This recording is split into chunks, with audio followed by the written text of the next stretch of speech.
തമിഴ്നാട്ടിലെ കരൂരിൽ റാലിക്കിടെ ഉണ്ടായ ദുരന്തത്തിൽ നിരവധി പേർക്ക് ജീവൻ നഷ്ടപ്പെടുകയും പരിക്കേൽക്കുകയും ചെയ്ത സംഭവം അത്യന്തം ദുഃഖകരമാണ്. മരണങ്ങളിൽ അതീവ ദുഃഖം രേഖപ്പെടുത്തുന്നു, അനുശോചനം അറിയിക്കുന്നുവെന്ന് മുഖ്യമന്ത്രി പിണറായി വിജയന്റെ അനുശോചന സന്ദേശം ഇപ്പോൾ വരുന്നുണ്ട്. ജുഡീഷ്യൽ അന്വേഷണം വേണമെന്ന് തമിഴ്നാട് കോൺഗ്രസ് ആവശ്യപ്പെടുന്നു. എം കെ സ്റ്റാലിൻ അവിടെ രാത്രി തന്നെ അദ്ദേഹം തിരിച്ചു. അവിടെ കരൂരിലേക്ക് ചെന്നൈയിൽ നിന്ന് തിരിച്ചു. 60 പേരാണിപ്പോൾ വിവിധ ആശുപത്രികളായി ചികിത്സയിലുള്ളത്. നേരത്തെ ജിഷ്ണു പറഞ്ഞതുപോലെ ആശുപത്രികൾ തികയുന്നില്ല. ചികിത്സയ്ക്കായി ആളുകളെ എത്തിക്കാൻ ആശുപത്രികൾ ഇല്ല. ഉള്ള ആശുപത്രികളാകെ നിറഞ്ഞു. അവിടേക്ക് ഡോക്ടേഴ്സ് മറ്റു ജില്ലകളിൽ നിന്ന്, മെഡിക്കൽ കോളേജുകളിൽ നിന്ന് ഡോക്ടേഴ്സ് അവിടേക്ക് എത്തണം.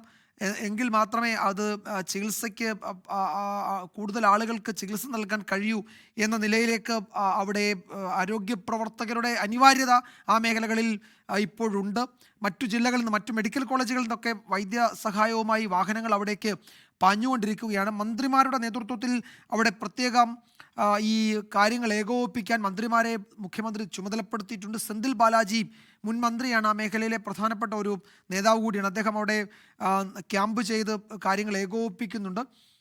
ADGPമാരുടെ നേതൃത്വത്തിലുള്ള പോലീസ് സംഘം അതിൻ്റെ നിയന്ത്രണം അവിടെ ഏറ്റെടുത്തു കഴിഞ്ഞു എന്നൊരു വിവരം കൂടി വരുന്നുണ്ട്. പക്ഷേ ഈ പ്രവർത്തകരൊക്കെ അവിടെ നിന്ന് ഈ അപകടത്തിന് തൊട്ട് പിന്നാലെ എല്ലാവരും പോയിരുന്നു. നേരത്തെ എടുത്ത കേസുണ്ട്. TVKക്കെതിരെ നേരത്തെ ഒരു കേസ് എടുത്തിട്ടുണ്ട്.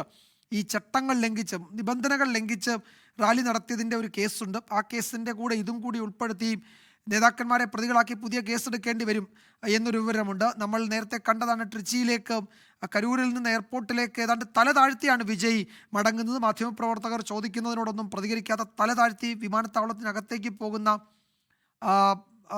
വിജയെ നമ്മൾ കണ്ടതാണ്. രാഷ്ട്രപതിയുടെ അനുശോചന സന്ദേശം എത്തുന്നു. പ്രധാനമന്ത്രി, ആഭ്യന്തരമന്ത്രി, പ്രതിരോധ മന്ത്രി, സംസ്ഥാന മുഖ്യമന്ത്രി, അങ്ങനെ പ്രധാനപ്പെട്ട നേതാക്കളുടെയൊക്കെ വലിയ അനുശോചന സന്ദേശങ്ങൾ ഈ മണിക്കൂറിൽ വരികയാണ്. രാജ്യമാകെ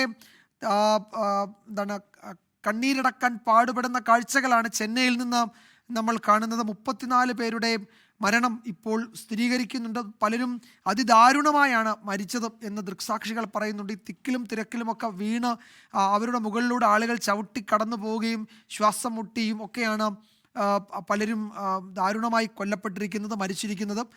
അപ്പോൾ എത്ര വലിയ ദുരന്തമാണ് അവിടെ സംഭവിച്ചത് എന്ന് നമ്മൾ ഒരു പക്ഷേ ഊഹിക്കുന്നതിനൊക്കെ അപ്പുറത്തേതാണ് അവിടെ സംഭവിച്ചിരിക്കുന്ന ആ ദുരന്തം. അതിൻ്റെ ആഴം അത്രത്തോളം വലുതാണ് എന്ന് ദൃക്സാക്ഷികളും അവിടുത്തെ പ്രാദേശിക മാധ്യമങ്ങളുമൊക്കെ റിപ്പോർട്ട് ചെയ്യുന്നുണ്ട്.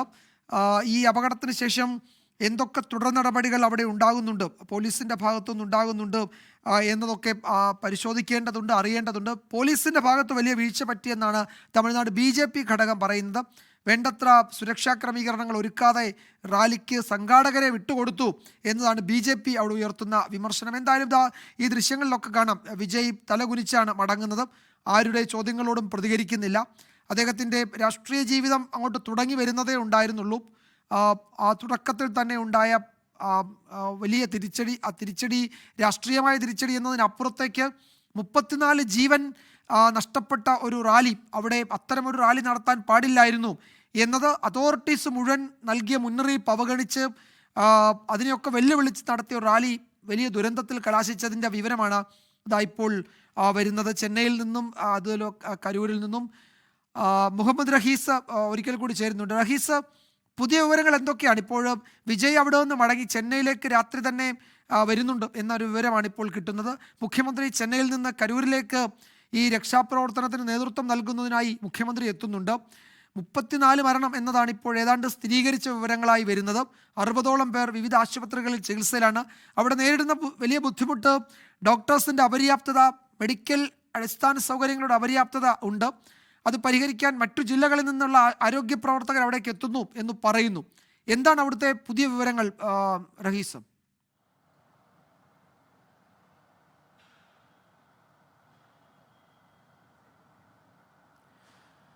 വിജയകുമാർ, നിലവിൽ ഈ മരിച്ചത് ആരൊക്കെയാണ് എന്ന് കണ്ടെത്താനുള്ള ഒരു നീക്കമാണ് പ്രധാനമായിട്ടും ആശുപത്രിക്കുള്ളിൽ നടക്കുന്നത്. അതിനപ്പുറത്തേക്ക് ഗുരുതരമായി പരിക്കേറ്റവർ നിലവിൽ ആശുപത്രിയിൽ 12 പേരാണ് ഉള്ളതെന്നാണ് ഏറ്റവും ഒടുവിലായി ലഭിക്കുന്ന വിവരം. അതായത് ഗുരുതരമായി പരിക്കേറ്റവരുടെ എണ്ണം കരൂർ സർക്കാർ ആശുപത്രിയിൽ ഇപ്പോൾ ഉള്ളത് 12 പേരാണ്. മറ്റേതെങ്കിലും ആശുപത്രിയിൽ അത്തരത്തിൽ ഗുരുതരമായി പരിക്കേറ്റവർ ചികിത്സയിലുണ്ട് എന്നുള്ള കാര്യം അത്തരത്തിലൊരു വിവരം പുറത്തു വരുന്നില്ല. മറിച്ച് കരൂരിലുള്ള ഈ 12 പേരാണ് ഗുരുതരമായി ചികിത്സയിലുള്ളവർ, ഗുരുതര ആരോഗ്യാവസ്ഥയിൽ ചികിത്സയിലുള്ളവരെന്നാണ് അറിയുന്നത്. ഇതിൽ പലർക്കും നെഞ്ചിനൊക്കെയും ചവിട്ടേറ്റിട്ടാണ് ഇവരിൽ പലർക്കും ഇത്തരത്തിൽ ദേഹാസ്വാസ്ഥ്യമൊക്കെ ഉണ്ടായതും ഇവർ പിന്നീട് ഇവരെ ആശുപത്രിയിലേക്ക് കൊണ്ടുപോയതുമെന്നും പറയുന്നു. അതിനപ്പുറം ഇവരെ ആശുപത്രിയിലേക്ക് എത്തിക്കാൻ ഒരു താമസം ഉണ്ടായി എന്നുള്ള വിവരം കൂടി നിലവിൽ പുറത്തു വരുന്നുണ്ട്. പല പ്രതികരണങ്ങളും നമ്മൾ ഇതിനിടയിൽ അവിടെ ഉണ്ടായിരുന്നവരിൽ നിന്ന് വിവരങ്ങൾ തേടുമ്പോൾ അവർ പറയുന്നത് ഇത്തരത്തിൽ ആശുപത്രിയിലേക്ക് എത്തിക്കാൻ ഈ വിജയുടെ റാലിക്കിടയിൽ ആ സംസാരത്തിനിടയിൽ ആ ഒരു സ്ഥലത്ത് നിന്ന് പുറത്തേക്ക് എത്തിക്കാൻ ആളുകളെ പുറത്തേക്ക് എത്തിക്കാൻ ഒരു സമയമെടുത്തു എന്നുള്ളത് കൂടി മനസ്സിലാക്കുന്നുണ്ട്. ഇതിനിടയിൽ വിജയ്ക്ക് ഒരു സൂചന ലഭിച്ചതായിട്ടുള്ള വിവരം കൂടിയാണ് ഇപ്പോൾ പുറത്തു വരുന്നത്. അതായത് അധിക സമയം പ്രസംഗം നീട്ടേണ്ട എന്നുള്ളൊരു സൂചന ലഭിച്ചു എന്ന് പറയുന്നുണ്ട്. അത് ഏതാണ്ടൊക്കെ ശരിയാണ് എന്ന് നമുക്ക് ആ പ്രസംഗം മുഴുവനായി കേൾക്കുമ്പോൾ മനസ്സിലാവുകയും ചെയ്യും. കാരണം വിജയ് ഒരു ദീർഘമായ പ്രസംഗത്തിനാണ് തയ്യാറെടുത്തത്. അതിന് ആദ്യം അദ്ദേഹം ഇത്തരത്തിൽ ഈ സെന്തിൽ ബാലാജിയുടെ വിഷയം പറഞ്ഞതിനു ശേഷം അതിലേക്ക് പിന്നീട് താൻ വിശദമായി വരാമെന്ന് പറഞ്ഞ് 1-2 കാര്യങ്ങൾ സൂചിപ്പിച്ചതിനു ശേഷം ഇനി ആ കാര്യം സംസാരിക്കാമെന്ന് പറഞ്ഞ് സെന്തിൽ ബാലാജിയുടെ വിഷയം, അദ്ദേഹത്തിനെതിരായ ആരോപണങ്ങൾ ഉയർത്തി. അതിനുശേഷം ഒരു കുട്ടിയെ കാണാനില്ല, ആ കുട്ടിയെ നിങ്ങൾ അന്വേഷിക്കണം, പോലീസ് സഹായിക്കണം, അതാണ് പോലീസ് പ്ലീസ് ഹെൽപ്പ് എന്ന വിജയ് അതിനെ ആ ഒരു പരിപാടിക്കിടയിൽ പറഞ്ഞത്. അതിനുശേഷം അദ്ദേഹം സാധാരണഗതിയിൽ പ്രവർത്തകരുടെ കയ്യിൽ നിന്ന് കൊടിയെടുത്ത് വീശുകയോ അല്ലെങ്കിൽ പലരും പല സാധനങ്ങൾ കൊണ്ടുവരാറുണ്ട്, ഈ ചെങ്കോല് മുതലായ സാധനങ്ങൾ അവിടേക്ക് കൊണ്ടുവരാറുണ്ട്. അപ്പോൾ അതൊക്കെ എടുത്തൊന്ന് ഉയർത്തിക്കാട്ടി ആളുകളെ അഭിവാദ്യം ചെയ്ത് മടങ്ങുന്ന വിജയ് അല്ല നമ്മൾ അവിടെ കണ്ടത്. മറിച്ച് അദ്ദേഹം പെട്ടെന്ന് തന്നെ വാഹനത്തിൽ കയറി തിരിക്കുന്നതാണ് കണ്ടത്. അപ്പോൾ അതിന് പിന്നാലെയാണ് ഇത് ഇത്ര വലിയൊരു അപകടമായി, ഏതാണ്ട് തമിഴ്നാട്ടിലെ ഈ ഒരു രാഷ്ട്രീയ പരിപാടിക്കിടയിൽ വരുമ്പോൾ ഉണ്ടാകുന്ന ഒരു അപകടമായി, അല്ലെങ്കിൽ അത്തരത്തിൽ തിക്കിലും തിരക്കിലും പെട്ട ഇത്രയും പേർ മരിക്കുന്നതിൽ വെച്ച് ഏറ്റവും വലിയൊരു അപകടമായി മരണസംഖ്യയുടെ കാര്യത്തിലും അതോടൊപ്പം തന്നെ ഈ പരിക്കേറ്റവരുടെ കാര്യത്തിലും അത് മാറിയത്. അതിന് പിന്നാലെ തന്നെ വിജയ് അവിടെ നിന്ന് തിരിച്ചു. TVKയുടെ പ്രധാനപ്പെട്ട നേതാക്കൾ ഒന്നും തന്നെ ഈ കാര്യത്തിൽ പ്രതികരിച്ചിട്ടില്ല. അവരിൽ നിന്ന് പല കോണിൽ നിന്ന് പലരും അവരുടെ പ്രതികരണങ്ങൾ തേടാൻ ശ്രമിക്കുന്നുണ്ട്, എങ്കിലും അതിന് കഴിയുന്നില്ല. TVK ഹാൻഡിലുകൾ പ്രധാനമായിട്ടും അത് സർക്കാരിൻ്റെ വിമർശനമാണ് എന്നുള്ള തരത്തിൽ TVK പ്രവർത്തകർ ഇതിനെ കണ്ടുപോകുന്നു. പക്ഷേ അതിനപ്പുറം ഔദ്യോഗികമായിട്ടുള്ള TVKയുടെ എക്സ് അക്കൗണ്ടുകൾ, അവരുടെ ഹെഡ് ക്വാർട്ടേഴ്സിലെ അക്കൗണ്ട് ആയിക്കോട്ടെ, വിജയുടെ അക്കൗണ്ട് ആയിക്കോട്ടെ, അല്ലെങ്കിൽ ജനറൽ സെക്രട്ടറിയുടെ അക്കൗണ്ട് ആയിക്കോട്ടെ, ഇതിൽ നിന്നൊന്നും കാര്യമായിട്ടുള്ള ഒരു പ്രതികരണവും ഉണ്ടാകുന്നില്ല. അത് പ്രത്യേകിച്ച് രൂപീകരിച്ച് 2 വർഷം മാത്രമായ ഒരു പാർട്ടി തമിഴ്നാട് രാഷ്ട്രീയത്തിൽ സജീവമാകാൻ വേണ്ടി ഇത്തരത്തിലൊരു യാത്രയുമായി തിരിക്കുമ്പോൾ അവിടെ ഉണ്ടായ ഒരു വീഴ്ച, ആ വീഴ്ച ഏത് തരത്തിൽ അവർക്ക് അഡ്രസ്സ് ചെയ്യണമെന്ന് പോലും അറിയാൻ പറ്റാത്ത തരത്തിലേക്ക് കാര്യങ്ങൾ മാറുകയാണ്. ഒരു നിലയ്ക്കും പ്രതികരിക്കാതെ തലകുനിച്ചു മടങ്ങിപ്പോകുന്ന വിജയ് ആ ചിത്രം പല സൂചനകൾ കൂടി നൽകുന്നതാണ്. ഒരു നിലയ്ക്കും ഇതിനെ അഭിമുഖീകരിക്കാൻ ഈ ഘട്ടത്തിൽ TVKയ്ക്ക് കഴിയുന്നില്ല. അതിലൊരു അനുശോചനം അറിയിക്കാൻ പോലും TVKയ്ക്ക് കഴിയുന്നില്ല. ലോകത്തെവിടെയായാലും ഏത് സമയത്തും 24 വാർത്തകളും ഓഗ്മെന്റഡ് റിയാലിറ്റി പാക്കേജുകളും എക്സ്പ്ലെയിനറുകളും വിശദമായി കാണാൻ ഞങ്ങളുടെ YouTube ചാനൽ നിങ്ങൾക്ക് സബ്സ്ക്രൈബ് ചെയ്യാം.